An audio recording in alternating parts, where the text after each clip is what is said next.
Crack era for me was a time period where it just hit out of nowhere, especially in Harlem.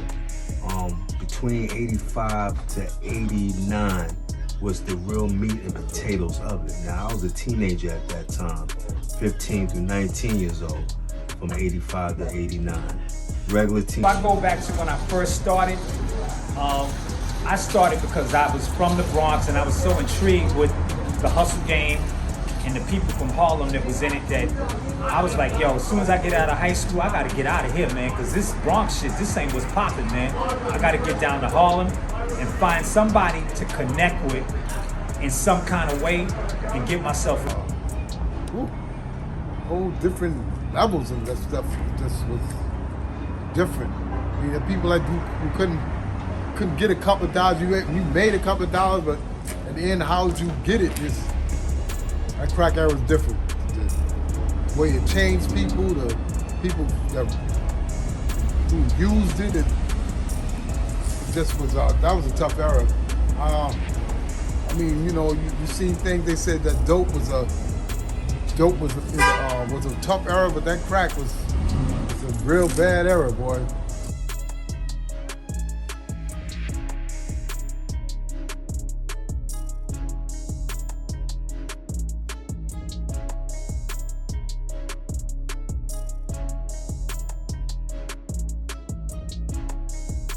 Well, the crack era for me was a time period where it just hit out of nowhere, especially in Harlem. Between 85 to 89 was the real meat and potatoes of it. Now, I was a teenager at that time, 15 to 19 years old, from 85 to 89.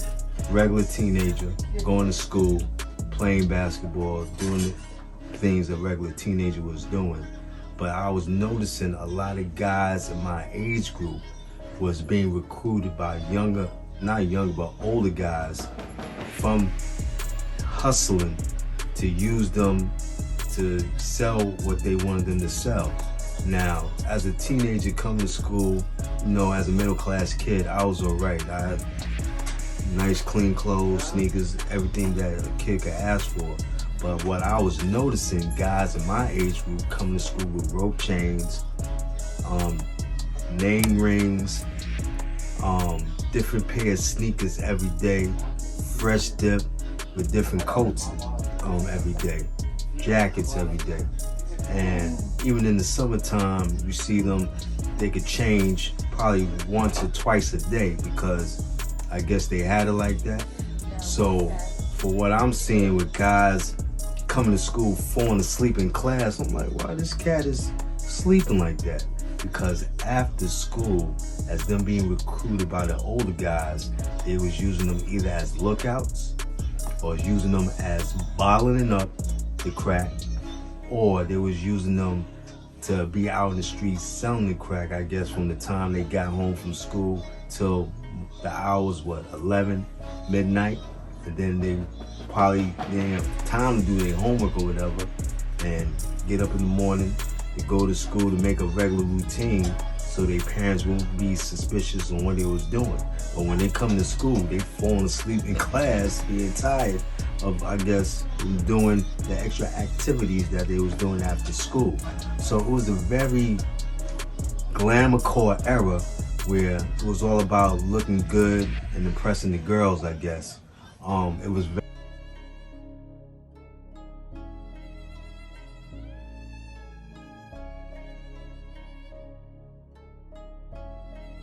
was very dangerous in certain parts of Harlem, because Harlem, you had crack crews that spread it all over the place on the east side and the west side. Now, for crackheads that have a particular setting on who to go to, crack crews will have everything on a situation of identity. With the identity, you had crack crews that had different colored tops with the valves where the crack was put in.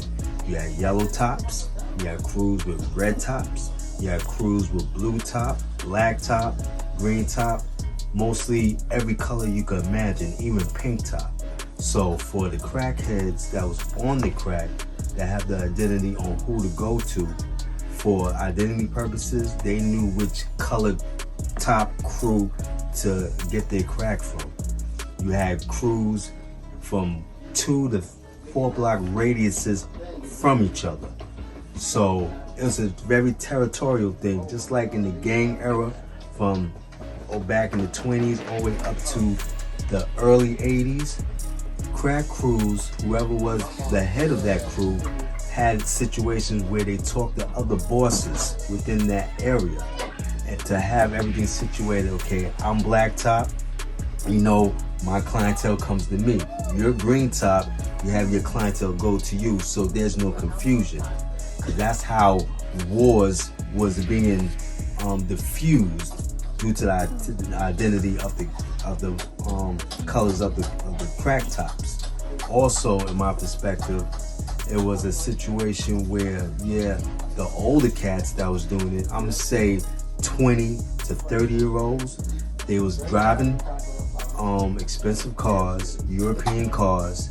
They was dealing with big jewelry for identity purposes, and they also was making situational things where they would have hired some girls to go out of town as mules to do out of town perception of business too, along with the younger guys. So it was a fun time because there was a party for us teenagers to go to every weekend with Mike and Dave Productions doing parties at the Y on 135th Street. They also did parties at Millbank Center on 118th between 5th and Lenox.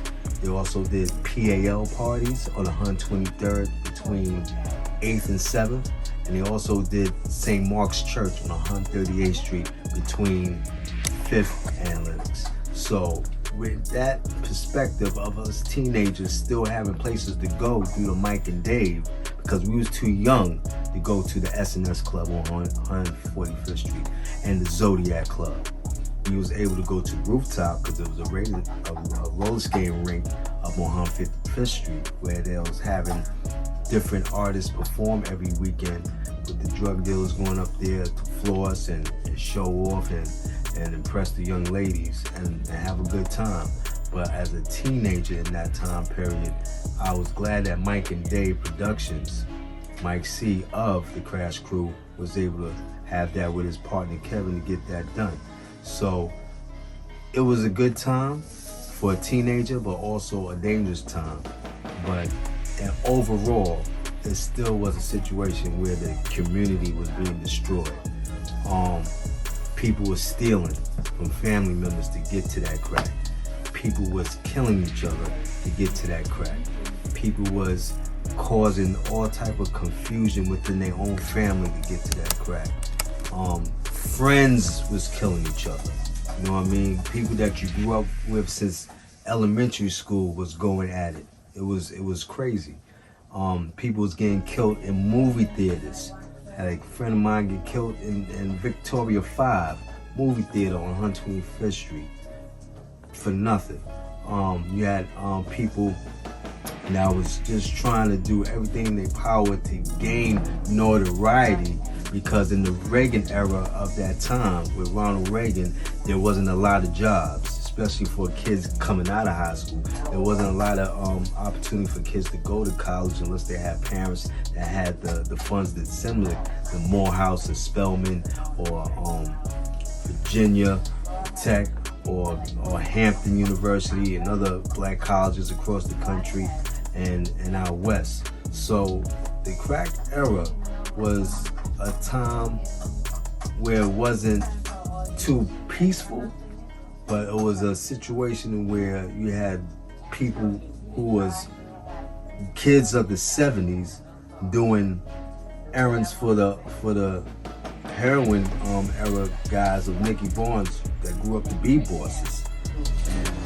Well, if I go back to when I first started, I started because I was from the Bronx and I was so intrigued with the hustle game and the people from Harlem that was in it that I was like, yo, as soon as I get out of high school, I gotta get out of here, man, because this Bronx shit, this ain't what's popping, man. I gotta get down to Harlem and find somebody to connect with in some kind of way and get myself in the game.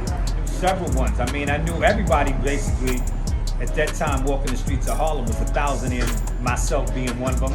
A thousandaire meant you kept a roll of 1,000, 2,000, 3,000 in your pocket, but you wasn't an A-liner. Like they say in the movie industry, who's an A-liner? You was a B or a C. The A-liners, you know, Alpo, R.I.P. You had Rich Porter, rest in peace also.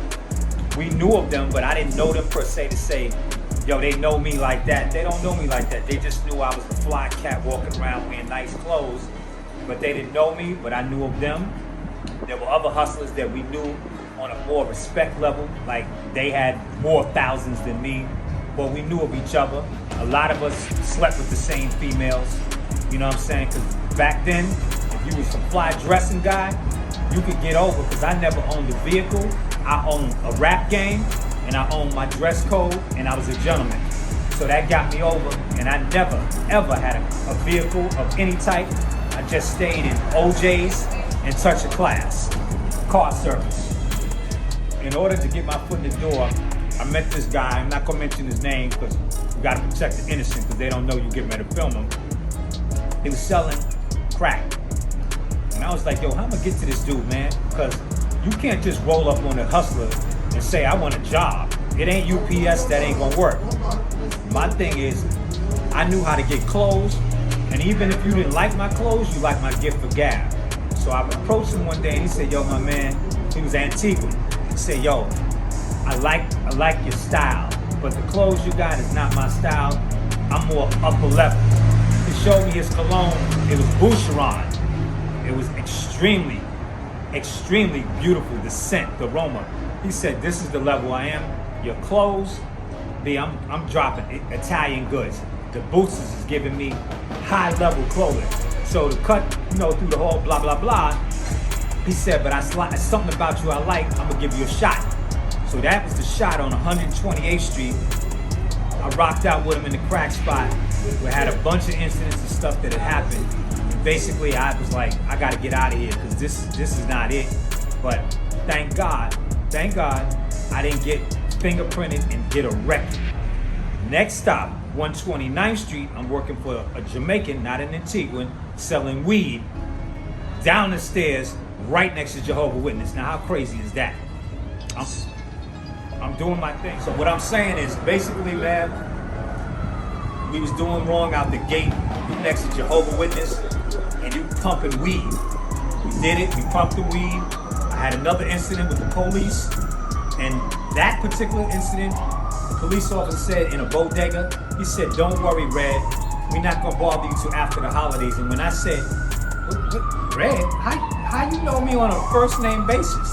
That scared the shit out of me, and I said, yo, I'm done with this block. Because anybody that know when you hustle, when the police start knowing your street name, that means they right next to your government name, and that means you get ready to go to jail. I was like, I'm out of 1st Street. It was like the whole game changed. My man, we're gonna call him G. He said to me one day, like New Jack City, we're gonna try something out. We're gonna see how this is gonna work. Yo, you down to try this out? I said, man, you know, I'm your man. I got you. Let's do it. So we tried out crack. Tried out like little 2 ounces, something real small. Shit moved like ghosts. I said, yo, that shit went quick. Oh, you know what? I'm gonna get a half an eighth. A half an eighth at that time was like 15, 1600. We took that, boom, knocked it out the park. Now he's like, yo, kid, we not putting a bunch of cut on it to stretch it to make more money. We selling it basically where we only doubling up the money. The customers see the difference in our product versus other people's product that's cut with all kind of fake chemicals. He gives me a half, boom, boom, boom. He gives me a half a kilo of paper. He said, yo, you ready for this? Because this right here, somebody will shoot you in your head over this money. This is $10,000. I said, gee, man, I know this is gonna sound morbid, man, but I don't believe God is gonna let me come this far to just let me drop to the hands of a bullet to the head.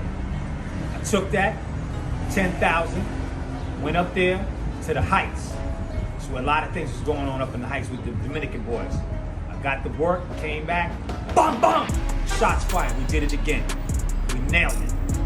Now, we got a whole bunch of people saying, yo, they got the best stuff in the area. Not in the block, in the area. Now we getting money. I done went from $500 a week hustling, chump change, to now I'm getting like $6,000, $7,000 a week. I'm like, yo, I'm good. I ain't never think I was gonna make this kind of money, but I'm getting paid. I never learned how to drive, so I didn't run out. Normal drug dealers go get the fancy car. I never cared about cars. I actually been in 3 car accidents. God thank you for not taking me out on that though. But I was walking in the streets and I was fly. Females in their whips, in their man's whip, bomb, bomb, bomb. What's going on, lady? How you doing? You know what I'm saying? What's going on with you, fly guy? Ain't nothing, baby. I'm just walking these streets, you know, trying to keep it fresh to death. They was feeling my whole swag, and I was feeling them because I was like, yo, sweetie, I'm about to put you a notch on my belt. It was winning. I was winning. I had a good time, made a lot of money, met a lot of brothers, man, that was in the game making a whole lot more money than me, but they knew I was fly, and my clothes was carte blanche. That's what made them want to know me. Even though I knew them, they had paper, DeLorean, Porsches, BMWs, drop tops, all of that. And then I started dancing. When I started dancing and I dressed nice, then I got popular because it's like, oh, he can dance, he dressed fly, and I was an athlete. I'll break your ankle, crossover, head fake, J-U. So I had the triple threat. The triple threat kept me in the game where I didn't have to have a car.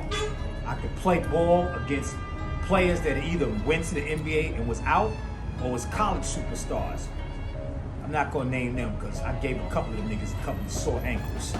But you know, I'm gonna keep quiet because I may come out of retirement because I'm feeling better. I lost 40 pounds. A couple of them, I might give them that boom, boom, give them a little LeBron, head fake, you know what I'm saying? Crossover Iverson, they may get that.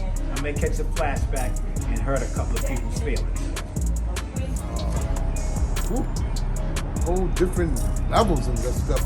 Just was different. I mean, the people like you couldn't get a couple of dollars. You made a couple of dollars, but at the end, how did you get it? Just that crack era was different. The way it changed people, the people who used it, it just was that was a tough era. I mean, you know, you seen things. They said that dope was a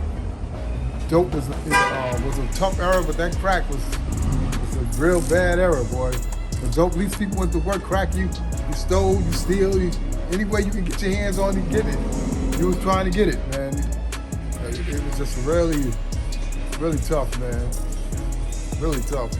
I mean, it made some people millionaires, and then some stayed up on top, some fell down, some went straight to jail, and you ain't even seen them, and some just getting home. So it's like the toll it took and sacrifice that people took and took on. It was crazy. And I don't even know how you could explain it, you know. It's brought out all levels of stuff in people: greed, envy, treachery, everything, man. It's like, I don't know, man. It just was a real tough era to go through, and luckily you survived it and came out of it. Still came out of it. But 9 out of 10, most people, if they did, came out somewhere along the line. You came out of there with some type of scars and wounds from it, somewhere or another. So it's a real dangerous era, bad era for us people. Crazy part of it, we survived it though. We survived it. We didn't think, but we damn sure survived it. It comes with the rituals and what it left behind, and the stuff you got to deal with that left behind from the crack era. So, but you know, it's crazy, it's different. And the crack era, the crazy thing is what it had a lot to do with fashion and style. It changed everything. You know, you got to see stuff that you probably wouldn't normally see on people in the neighborhood because of the money they was able to make and go get the stuff that they can buy and use. So era is different, man. It played a big role in what went on in the world for a while. Wow. Changes and stuff that left over, so it was different. It was different. I don't even know how much more could you say about the crack era, you know. People who survived and was be able to make the transition over to something else was lucky, and I guess you really had to make that cycle for everyone to still be around. I guess you gotta change, you gotta move on. That life, anything with life, evolution, as they say, gotta change. So, I don't know, there's more I can say about that, man.